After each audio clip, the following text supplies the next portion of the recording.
Kita awali dengan sebuah informasi tentang thorium, benda mineral tanah jarang yang terdapat banyak di berbagai lokasi di Indonesia, khususnya daerah Bangka Belitung. Secara kemanfaatan energi, perbandingannya sebagai berikut. 1 ton thorium itu sama dengan 250 ton uranium, yang sama dengan 3.500.000.000 ton batu bara nilai energinya. Otak bosman sebagai wong bodoh yang aku pinter ini, angka 3.500.000.000 ton itu asli nggak nyandak gue, nggak nyampe. Ini menghasilkan 35 gigawatt listrik, 35 terawatt listrik. Kira-kira ya, angka yang nggak masuk akal kayaknya. Istilah terawatt listrik aja gue baru denger. Ini kayaknya data jurnalisme di Economic World Forum salah ketik kali ya.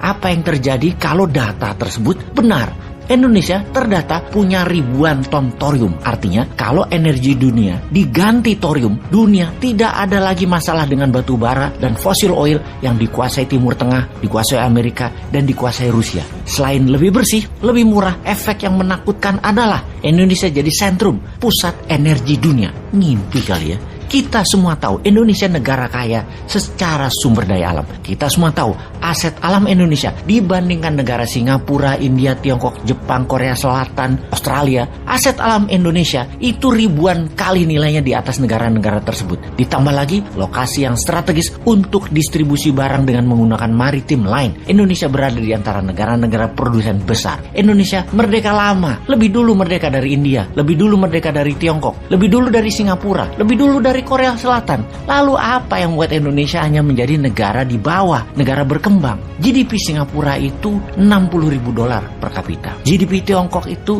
$15.800 per kapita. GDP Korea Selatan itu $32.000 per kapita. Indonesia GDP-nya $4.300 per kapita. Apa yang telah dilakukan oleh ketujuh pemimpin selama ini? Sudah kita syukuri, yaitu negara masih utuh, walau yang dua terakhir agak lupa mendiamkan kegiatan yang bersifat ideologi yang kemudian out of control, yang merepotkan pemimpin terakhir yang berusaha keras untuk dapat memadamkan, namun malah memelihara oligar yang notabene malah menimbulkan disparitas, keterpisahan jarak antar kelompok, yang menjadi masih saling serang kampret kadrun yang melabel keturunan Arab di ujungnya penokohan calon gubernur. Dengan cebong yang keturunan Tionghoa calon gubernurnya di sisi seberang di tahun 2017. Kejadian itu masih terpelihara dan menjadi selalu berisik hingga saat ini. Masalah saling serang tersebut sekarang sudah melebar ke banyak hal. Jadi samar masalah mendasarnya. Ketegangan itu masih membara.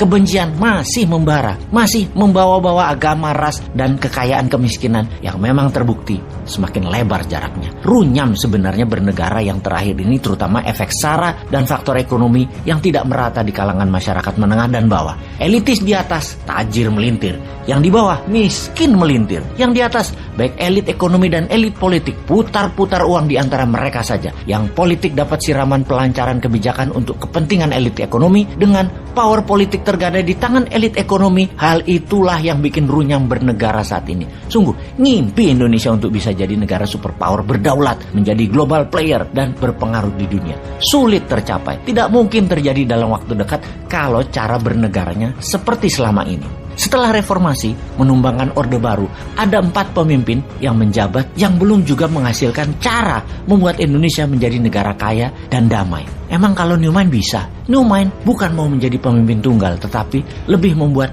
sistem ekonomi dan bernegara kekinian yang cocok dengan akar sejarah bangsa. Yang pasti, kalau Newman dapat mandat, Newman akan menerapkan apa yang Nelson Mandela lakukan. Walau dikekang 28 tahun, Mandela tidak dendam akan generasi atasnya dan orang-orang yang memenjara dirinya. Semuanya dimaafkan. Newman akan tidak permasalahkan apa yang telah terjadi selama ini yang membuat politik gaduh dan ekonomi hanya untuk elitis. Itu masa lalu.